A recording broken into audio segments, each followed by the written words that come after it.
اعوذ باللہ من الشیطان الرجیم بسم اللہ الرحمن الرحیم الحمد للہ رب العالمین الصلاۃ والسلام علی سیدنا المرسلین وعلی آلہ اصحابہ اجمعین اما بعد۔ تمام قسم کی تعریف حمد و ثنا کبریائی بڑائی بزرگی اللہ رب العزت کے لیے لائق و زیبا ہے۔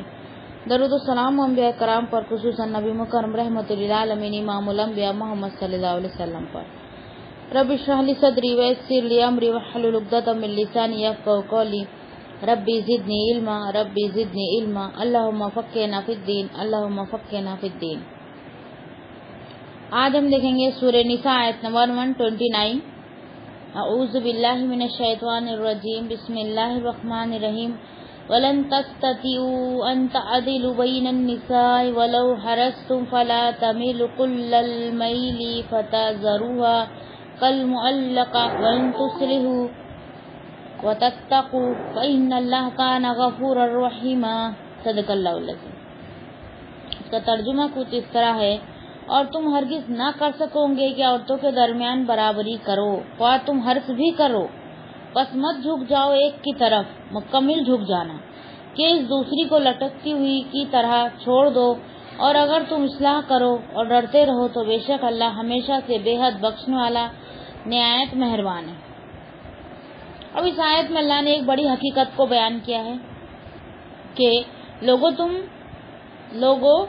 تم تمام وجود سے عورتوں میں برابری نہیں کر سکتے، ہر ایک کام میں تم عورتوں کی برابری نہیں کر سکتے، کیونکہ ہم انصاف کوئی بھی حال میں نہیں کر سکتے۔ ہمارا کیا ہے کہ ہم اگر کسی کی ایک بیوی ہے، پھر اس نے نئی بیوی لایا تو کیا کریں گا، اسی کی طرف زیادہ جھک جائیں گا۔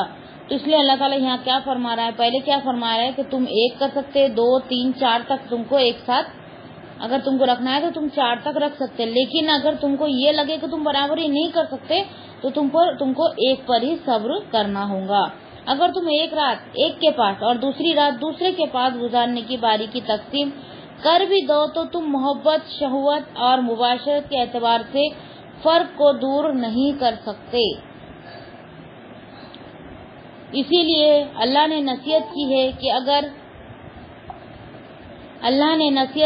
اگر کسی ایک بیوی کی طرف تمہارا میلان ہو، یعنی جھک جانا ہو، تو اس میں تمہیں حد تجاوز نہیں کرنا چاہیے کہ دوسری کو آسمان و زمین کے درمیان لٹکتی ہوئی چھوڑ دو۔ اس کے بعد اللہ نے فرمایا، اگر تم لوگ اپنے کاموں کی اصلاح کرو گے، باری کی تقسیم میں عدل سے کام لو گے اور ہر حال میں اللہ سے ڈرتے رہو گے تو اللہ تعالیٰ بڑا معاف کرنے والا، نہایت رحم کرنے والا ہے۔ اگر تم اپنے آپ کو جانتے ہو کہ تم ہر حال میں انصاف کر سکتے تو پھر تم دوسری بیوی یا تیسری بیوی یا چوتھی بیوی کر سکتے ہیں، لیکن اگر تم کو اندیشہ ہو کہ تم انصاف نہیں کر سکتے تو پھر تم نہ کرو تو زیادہ بہتر ہے، کیونکہ یہاں پر آخرت خراب ہو جائے گی۔ کیونکہ ہم ایک کو لٹکتی ہوئی چھوڑ دیں گے تو قیامت کے دن وہ انسان ایسا ہوگا جس کی بیویاں زیادہ ہوں گی اور اس نے ایک بیوی کو زیادہ توجہ دی ہو اور دوسری کو نہ دی ہو، تو قیامت کے دن ایسا اٹھے گا جیسا کہ اس کا آدھا حصہ اٹھ رہا ہے، اپنے آدھے حصے کے ساتھ اٹھے گا۔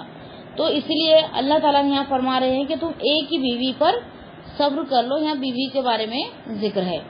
اب ہم دیکھیں گے بیویوں کے درمیان محبت میں تفاوت ہو سکتا ہے، جیسا کہ سیدہ عائشہ رضی اللہ تعالیٰ عنہ بیان کرتی ہے کہ مسلمانوں کو معلوم تھا کہ رسول اللہ صلی اللہ علیہ وسلم عائشہ سے کتنی محبت کرتے ہیں، تو جب ان کو رسول اللہ صلی اللہ علیہ وسلم کی خدمت میں کوئی ہدیہ بھیجنا ہوتا تو اس کے بھیجنے میں تاخیر کرتے یعنی دیر کرتے۔ کیونکہ حضرت عائشہ کی باری آ جائے اور وہ اسی کے گھر میں وہ تحفہ جائے۔ یہاں تک کہ جب رسول اللہ صلی اللہ علیہ وسلم عائشہ کے گھر ہوتے تو ہدیہ رسول اللہ صلی اللہ علیہ وسلم کو عائشہ کے گھر میں بھیجتے۔ کیونکہ نبی کو حضرت عائشہ سے بہت محبت تھی، اس لیے وہ بھی حضرت عائشہ سے محبت کرتے تھے۔ یہاں پہ حضرت عمر کی بھی بیٹی تھی، لیکن حضرت حفصہ کی طرف کی باری ہوتی تو بھی حضرت عمر نہیں بھیجتے، حالانکہ وہ ان کی سگی بیٹی تھی تو بھی نہیں بھیجتے، اسی لیے کہ نبی صلی اللہ علیہ وسلم حفصہ سے زیادہ عائشہ سے محبت کرتے ہیں۔ جب عائشہ کی باری ہوتی وہ نبی کو تحفہ بھیجتے۔ اس سے یہ پتہ چلا کہ ہر چیز سے، ہر رشتے سے زیادہ ہم کو نبی سے محبت رکھنا ہوگا۔ تو جیسا کہ اب نبی صلی اللہ علیہ وسلم حضرت عائشہ سے زیادہ پیار کرتے ہیں، اب یہاں سوال اٹھیں گا کہ ابھی باجی نے بولے کہ ایک کی طرف جھک جائیں گے تو دوسرے کی طرف اگر دوسرے کو توجہ نہیں دیں گے تو پھر اللہ تعالیٰ ناراض ہو جائیں گے اور قیامت کے دن وہ آدھے جسم کے ساتھ اٹھیں گا. تو یہاں پہ بات یہ آ رہی ہے کہ محبت کا تقاضا یہ ہے کہ دلی محبت ہو. جیسا کہ ہمارے 4 بچے ہمارے، لیکن ایک بچہ بہت نیک ہے نا، قرآن پڑھ رہا ہے، نماز پڑھ رہا ہے، دین میں زیادہ ہے، سب کی خدمت کر رہا ہے، ادب ہے، بدتمیزی نہیں کر رہا ہے، ہر ایک کوالٹی اس کے اندر ہے. تو ہم کس سے محبت کریں گے؟ سب سے زیادہ وہ محبت سے. حالانکہ ہمارے 4 بچے، لیکن ذاتی ہمارا دلی محبت اسی کی طرف بڑھے گا. لیکن اگر ہم کوئی چیز لائیں گے، جیسا کہ ہم کپڑے لائے تو ایک ہی بچے کے لیے لائیں گے کیا؟ نہیں، ہم 4 کے لیے لائیں گے. ہر چیز جو ہے ہم 4 کے لیے کریں گے، لیکن جو دلی محبت ہے وہ ہمارے ایک بچے کی طرف بڑھیں گی.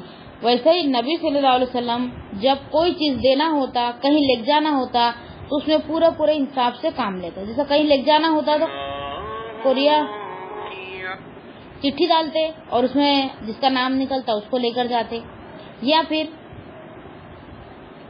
کچھ چیز ہوتی ہے، کوئی چیز لاتے یا کوئی ہدیے میں کوئی چیز بھیجتا تو نبی صلی اللہ علیہ وسلم اس کو کانٹے میں تول کر سب کو تقسیم کرتے ہیں کہ کہیں کسی کو کم زیادہ نہ ہو جائے اور نا انصافی نہ ہو جائے. اتنی حد تک وہ دھیان رکھتے. لیکن محبت کا تقاضا ایسا ہے کہ دل کسی کے قابو میں نہیں رہتا. تو اللہ تعالیٰ تو نبی صلی اللہ علیہ وسلم حضرت عائشہ سے کیوں محبت کرتے تھے؟ کہ کیا حضرت عائشہ بہت خوبصورت تھی؟ سب بیویوں خوبصورت تھی؟ نہیں، حضرت عائشہ سے بھی زیادہ خوبصورت بیویاں تھی نبی صلی اللہ علیہ وسلم کی نکاح میں. بہت اچھی بڑے خاندانوں کی، شریف خاندانوں کی، اونچے خاندانوں کی، اور خوبصورت اور ذہین اور ہر بات کی صلاحیت رکھنے والی بیویاں تھی نبی صلی اللہ علیہ وسلم کی. پھر بھی نبی صلی اللہ علیہ وسلم حضرت عائشہ سے محبت کرتے تھے. کیونکہ ان کا حافظہ بہت اچھا تھا، ان کو یادداشت بہت اچھی تھی اور علم بہت سیکھتی تھی، ہر بات میں نبی سے سوال کرتی تھی. اس لیے وہ نبی صلی اللہ علیہ وسلم اس وجہ سے ان سے محبت کرتے تھے اور اللہ سے دعا مانگتے تھے کہ اللہ میں کسی کے ساتھ ناانصافی تو نہیں کرتا، لیکن میرا دل میرے قابو میں نہیں ہے، میرا دل حضرت عائشہ کی طرف زیادہ بڑھتا ہے. یہ اللہ سے معافی بھی مانگتے تھے. تو اس دل سے اگر کسی دل کے لحاظ سے اگر ہم کسی سے زیادہ محبت کرتے تو اس میں پکڑ نہیں ہے. لیکن اگر کوئی چیز دینا ہے، کوئی بات ہے، کوئی مشورہ ہے، ہم ہماری ایک ہی بیوی کو پوری اہمیت دے رہے، دوسری بیوی کو چھوڑ دے رہے، تو یہ کہیں سے بھی درست نہیں ہوگا. پھر اس پہ ایک حدیث آ رہی ہے، سیدنا عمر بن عاص رضی اللہ تعالیٰ عنہ بیان کرتے ہیں کہ میں رسول اللہ صلی اللہ علیہ وسلم کی خدمت میں حاضر ہوا تو میں نے پوچھا آپ کو لوگوں میں سب سے زیادہ محبت کس سے ہے؟ رسول اللہ صلی اللہ علیہ وسلم نے فرمایا عائشہ سے. ظاہری حقوق میں عورتوں سے مساوی سلوک کیا جائے. ظاہری حقوق جو دکھنے والے، کوئی چیز دینا ہے، کوئی مشورہ کرنا ہے، کہیں لے کے جانا ہے، جو دکھنے والے ہوتے وہ، لیکن جو باطن ہوتا ہے، جو دل ہوتا ہے، وہ کسی کے آگے زیادہ بڑھ گیا تو اس کی پکڑ نہیں ہوگی، کیونکہ دل کسی کے قابو میں نہیں ہوتا.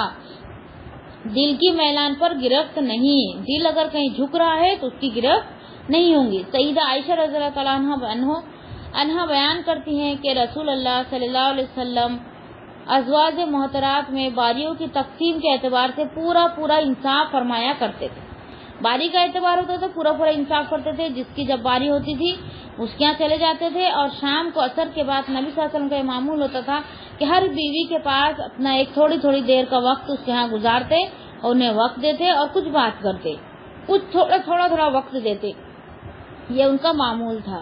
پھر دعا فرمایا کرتے تھے کہ اللہم ھذا قسمی فیما املک فلا تلمنی فیما تملک ولا املک. اے اللہ یہ میری تقسیم ہے، اے اللہ یہ میری تقسیم ہے جو میرے اختیار میں ہے، اور اس میں مجھے ملامت نہ کرنا جو میرے اختیار میں ہے اور میرے اختیار میں نہیں ہے. یعنی مجھے ملامت مت نہ کرنا جو تیرے اختیار میں ہے اور میرے اختیار میں نہیں ہے. دل کس کے اختیار میں؟ اللہ رب العالمین کے اختیار میں ہے، ہمارے اختیار میں نہیں ہے، تو اس پہ گرفت نہیں ہوں گی. تو اس پہ سے یہ بھی سمجھ میں آ رہا ہے کہ اللہ رب العالمین نے ہمارے ساتھ کتنا انصاف کیا ہے نا. اگر ہم پہ دل پر بھی اگر اللہ تعالیٰ گرفت کر لیتا تو ہمارے ساتھ تو بہت بڑی ناانصافی ہو جاتی تھی نا، دھوکا ہو جاتا تھا. کیونکہ جو چیز ہمارے قابو میں نہیں ہے، جو ہم کر نہیں سکتے، اس پہ بھی محاسبہ ہو رہا بولے تو بہت بڑا ظلم ہو جائے گا. تو اللہ تعالیٰ بھی ہم پہ ظلم نہیں کرتا. اس پر آخری حدیث سے سیدہ عائشہ رضی اللہ تعالیٰ عنہ بیان کرتی ہیں کہ جب رسول اللہ صلی اللہ علیہ وسلم بیمار ہوئے اور آپ کی بیماری شدت اختیار کر گئی تو آپ نے اپنی بیویوں سے اجازت لے لی کہ آپ کی تیمہ داری میرے گھر میں کی جائے. تمام بیویوں نے آپ کو اجازت دے دی، یہاں تک کہ حضرت سعودہ جو بڑی عمر کی تھی تو انہوں نے اپنی باری حضرت عائشہ کو دے دی تھی کہ میری باری میں بھی آپ حضرت عائشہ کے پاس جایا کرے. حضرت عائشہ کا 2 دن کا ہوتا تھا, باقی سب کا 1 دن کا. تو اور جب آخری وقت تھا تو نبی صلی اللہ علیہ وسلم سب کے دوسری بیوی کے یہاں تھے اور بار بار پوچھ رہے تھے کہ آج کون سا دن ہے, آج کون سا دن ہے. تو تمام بیویاں سمجھ گئی کہ ان کو حضرت عائشہ کے گھر جانا ہے. پھر سب بیویاں نے مشورہ کیا اور نبی صلی اللہ علیہ وسلم کو آگے سے انہوں نے آفر کر دیا اور اجازت دے دی کہ آپ آخری وقت جو آپ کا ہے وہ آپ حضرت عائشہ کے گھر میں گزارے. ٹھیک ہے. پھر آگے دیکھیں گے آیت نمبر 130. بسم اللہ الرحمن الرحیم. وَإِن يَتَفَرَّقَا يُغْنِ اللَّهُ كُلًّا مِّن سَعَتِهِ وَكَانَ اللَّهُ وَاسِعًا حَكِيمًا. صدق اللہ العظیم. اور اگر وہ دونوں ایک دوسرے سے جدا ہو جائے تو اللہ ہر ایک کو اپنی وسعت سے غنی کر دے گا اور اللہ ہمیشہ سے وسعت والا, کمال حکمت والا ہے. اب اس آیت میں اللہ تعالیٰ نے کیا وعدہ کیا ہے کہ اگر شوہر اور بیوی کے درمیان ہر ممکن کوشش کے باوجود صلح نہ ہو سکے اور دونوں ایک دوسرے سے خوش اسلوبی کے ساتھ الگ ہو جائے تو اللہ تعالیٰ اپنے فضل و کرم سے دونوں کو ایک دوسرے سے مستغنا کر دے گا, یعنی ان کو غنی کر دے گا. اس کا بھی بھلا ہو جائے گا اور اس کا بھی, اور اس سے اچھے رشتے کا اہتمام بھی اللہ تعالیٰ اپنی طرف سے فرما دے گا. کب فرمائیں گا اچھے رشتے کا اہتمام؟ جب صلح کی کوئی کوشش باقی نہ رہے, ہر کوشش کر لیں صلح کرانے, کیونکہ صلح زیادہ بہتر ہے, صلح کو زیادہ پسند کیا گیا. تو ہر ممکن کوشش کر لینا چاہیے ہم کو صلح کی. اس کے بعد اگر کوئی بات بن نہیں پا رہی ہے اور صلح ہو نہیں پا رہی ہے, پھر اللہ تعالیٰ یہاں کیا فرما رہا ہے کہ پھر یہ دونوں کو میں غنی کر دوں گا اور اچھے رشتے کا ان کا انتظام بھی اللہ کے حوالے ہو جائے گا. اس سے اسلام کے احکام کی حکمت اور وسعت و رحمت کا اندازہ ہوتا ہے. مذہب میں طلاق کو حرام قرار دیا ہے, حلال قرار دیا ہے. بعض مذہب میں یعنی دوسرے مذہبوں میں طلاق کو حرام قرار دیا گیا ہے. اب وہ خواہ ایک دوسرے سے کتنے منتفر ہو جائے, یعنی کتنے بھی وہ ایک دوسرے سے مطلب ریلیشن ان کے کتنے بھی خراب ہو جائے, لیکن طلاق ان کی نہیں ہو سکتی. دیکھو طلاق کا مسئلہ ہمارے یہاں پہ ایسا ہے کہ طلاق ہمارے یہاں حلال ہے, لیکن حلال میں سب سے زیادہ ناپسند چیز اگر کوئی ہے تو وہ طلاق ہے اللہ تعالیٰ کو. تو لیکن اللہ تعالیٰ نے پھر بھی طلاق کیوں رکھا؟ کیونکہ دیکھو ہم ایک مثال دے رہی ہوں میں آپ کو کہ ہم ایک روم میں جا رہے ہیں یا ایک فنکشن میں یا کہیں بھی جا رہے ہیں, ایک روم ہی پکڑو نا, ایک روم میں ہم جا رہے تو ہم پہلے پتہ لگائیں گے کہ روم میں جا تو رہے ہیں, داخل ہونے کا تو راستہ دکھ رہا ہے, لیکن ایگزٹ ہونے کا راستہ ہے یا نہیں, نکلنے کا ہے یا نہیں. ہم جب پہلے وہ چیک کریں گے جب ہم اندر جائیں گے, کیونکہ اگر نکلنے کا راستہ نہیں ہے تو ہم وہاں پھنس جائیں گے, وہاں ہم کو تکلیف اٹھانا پڑیں گی. ویسا ہی شادی میں جو ہے کہ طلاق کا اس لیے اللہ تعالیٰ نے رکھ دیا, اگر دونوں میں بن نہ پڑے اور دونوں مصیبت اٹھا رہے ہیں, پریشان ہو رہے ایک دوسرے کی وجہ سے, تو پھر نکلنے کا راستہ کیا ہے؟ طلاق. یعنی جانے کا راستہ ہے, داخل ہونے کا راستہ نکاح ہے, اور نکلنے کا راستہ جو ہے وہ طلاق ہے. ٹھیک ہے, اس لیے ہمارے اس میں طلاق رکھا گیا. لیکن دوسرے مذہبوں میں طلاق کو حرام قرار دیا گیا اور طلاق کو بہت برا سمجھا جاتا, اور ہمارے مذہب میں بھی انگلی اٹھائی جاتی کہ تمہارے مذہب میں تو صرف بول دو تو بھی طلاق ہو جاتی ہے, عورت بے گھر ہو جاتی ہے. لیکن طلاق کے مسئلے کو سمجھنا ایک بہت بڑی بات ہے, اس میں بہت زیادہ غور فکر کی ضرورت ہے.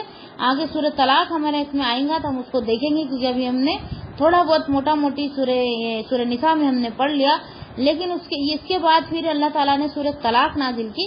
سورہ طلاق میں پوری ڈیٹیل کے ساتھ, حدیثوں کے ساتھ, قرآن کی دلیلوں کے ساتھ ہے. اس کو جب ہم دیکھیں گے, جب ہمارے سمجھ میں آئے گا طلاق کس طرح دینا چاہیے, صحابہ کرام نے کس طرح دیے, اور نبی نے کیسا حکم دیا, اور کیا حالات ہوتے تھے, اور طلاق ہوتی تھی تو نبی صلی اللہ علیہ وسلم ان کو رجوع کرنے کا بھی حکم دے دیتے. صحیح بخاری کی حدیث ہے. یہ سب ہم انشاءاللہ آگے دیکھیں گے, لیکن ابھی ہماری بحث اس پہ نہیں چڑھ رہی, ابھی ہماری بحث انصاف پر چل رہی ہے. تو ہم ابھی ادھر نہیں جائیں گے, بلکہ ہم ہمارے ٹاپک پر ہم پھر سے واپس آ جائیں گے کہ اب اس میں کہ وہ طلاق, اب وہ ایک دوسرے سے کتنے بھی ایک دوسرے سے پریشان ہو, اب وہ نکل نہیں سکتے. کہاں؟ دوسرے مذہبوں میں. لیکن ہمارے مذہب میں ایسا نہیں ہے. ایک دوسرے سے وہ پہلے تو ممکن کوشش ان کو کرنا ہے کہ ان کے ایک ساتھ ہی رہنا ہے, صلح ہی کرنا ہے, لیکن اگر نہیں بن پڑی, اگر نہیں رہ پا رہے تو پھر طلاق لے لینا زیادہ بہتر ہے, یعنی اس میں سے نکل جانا. اور یہ بھی اپنے دوسری شادی کر کے اپنی زندگی الگ بسا لے اور یہ بھی دوسری شادی کر کے اپنی زندگی بسا لے اور دنیا کی زندگی وہ اپنے لیے آسان بنا لے. پھر اس کی زندگی کتنی ہی اجنیر بن جائے طلاق نہیں دے سکتا، کتنی بھی خراب ہو جائے اب وہ طلاق نہیں دے سکتا. نہیں، ہرگز نہیں.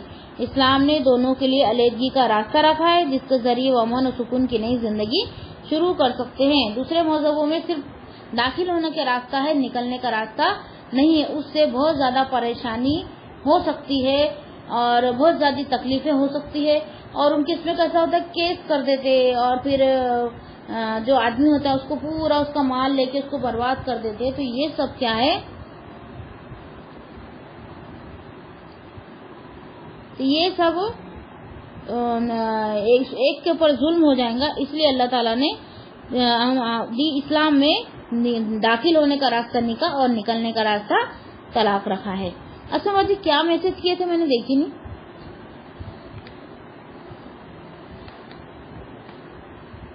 السلام علیکم. وعلیکم السلام. کیا بولی میں نے؟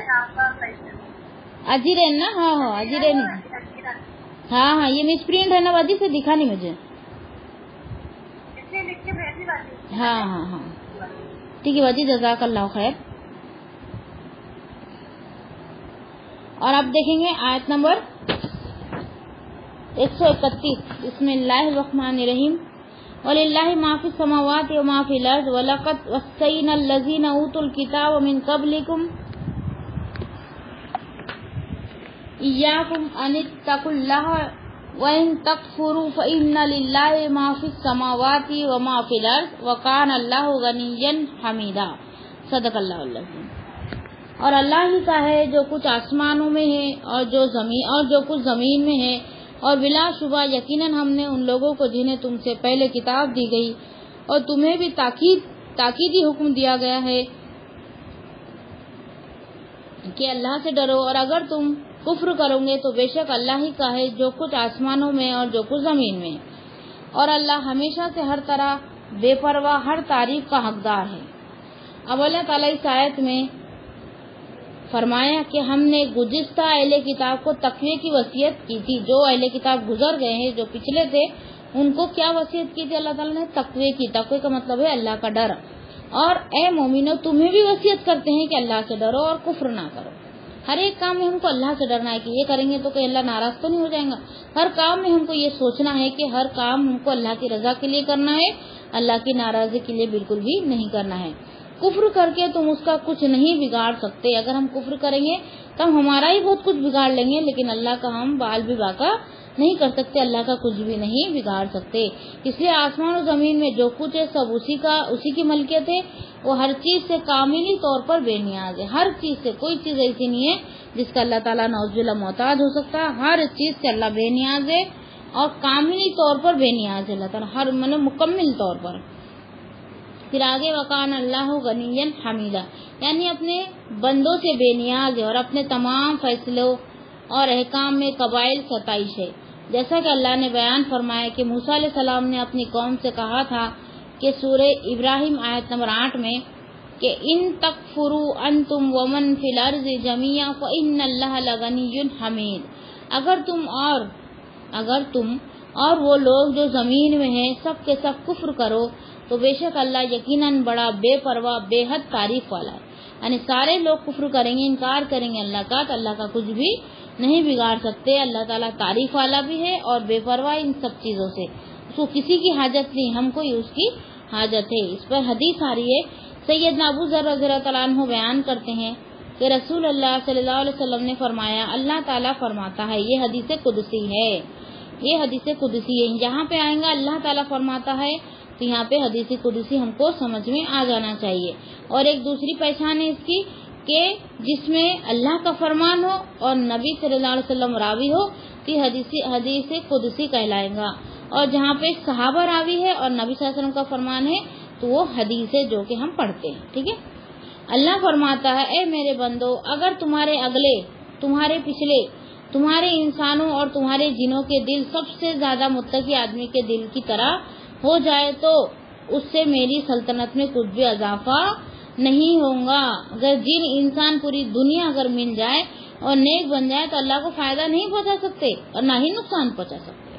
اے میرے بندو، اگر تمہارے اگلے اور تمہارے پچھلے، تمہارے انسانوں اور تمہارے جنوں کے دل سب سے زیادہ بدکار آدمی کے دل کی طرح ہو جائے تو اس سے بھی میری سلطنت میں کچھ بھی کمی نہیں آئیں گی. اور اے میرے بندو، اگر تمہارے اگلے، تمہارے پچھلے، انس اور تمہارے جن ایک ہموار میدان میں کھڑے ہو کر مانگنا شروع کرے اور میں ہر انسان کو اس کے مطلوبہ چیز دے دوں تو اس سے جو کچھ میرے پاس ہے اس میں کوئی کمی نہیں آئیں گی مگر اتنی کہ جتنی سوئی کو سمندر کے پانی میں ڈبونے سے آئیں گی. یعنی سوئی کو سمندر کے پانی میں اگر ہم ڈبوئے تو سوئی میں کتنا پانی لگ کر آئے گا، بس اتنی کمی بھی اللہ کے سلطنت میں نہیں کر پائیں گے اگر اگلے پچھلے جن اور ان سب مل جائیں گے تو بھی. ٹھیک ہے، یہ حدیث میں یہ اللہ تعالیٰ نے فرمایا ہے. پھر آیت نمبر دیکھیں گے، آیت نمبر 32.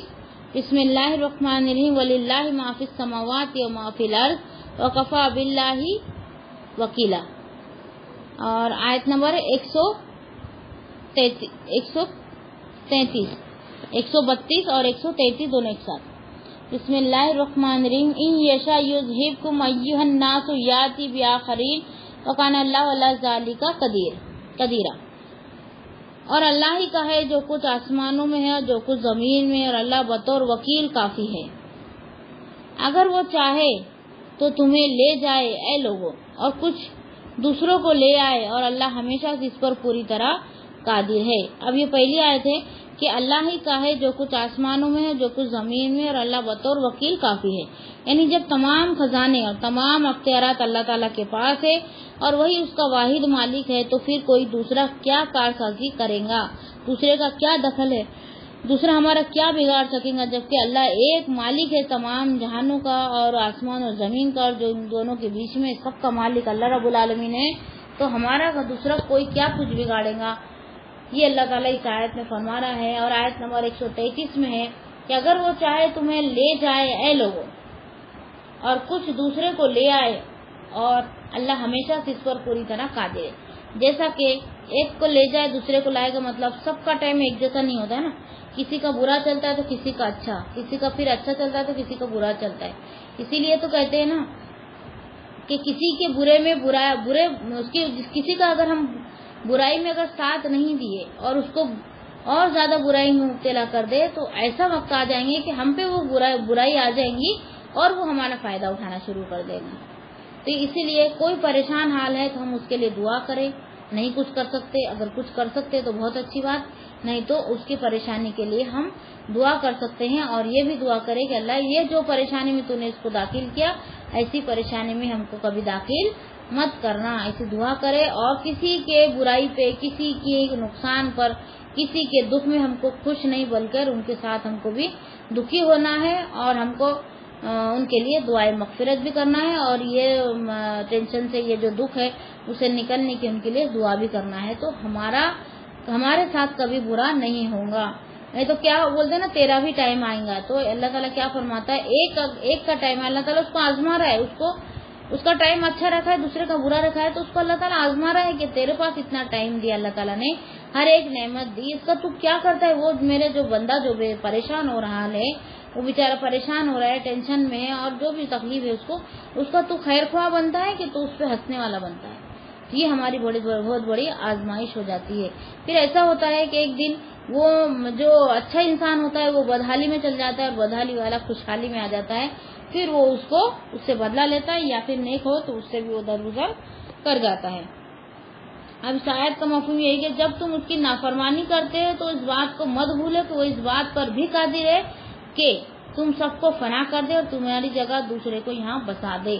جیسا کہ اللہ تعالیٰ قادر ہے نا ہم سب کو ختم کرنے میں اور ہماری جگہ دوسری مخلوق کو لانے میں. جیسا کہ نوح علیہ السلام کے زمانے میں ہوا تھا نا کہ نوح علیہ السلام کے ساتھ میں بہت کم لوگ سوار ہوئے تھے نا، پرندے جانور، اور جو ایمان والے تھے بہت کم تھے.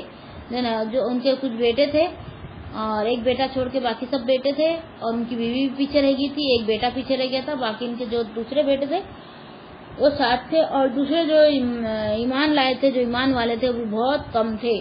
لیکن نوح علیہ السلام نے اللہ سے دعا کی تھی کہ ان کو باقی مت رکھنا، اگر تو ان کو باقی رکھا تو اس ساری دنیا کو تباہ کر دیں گے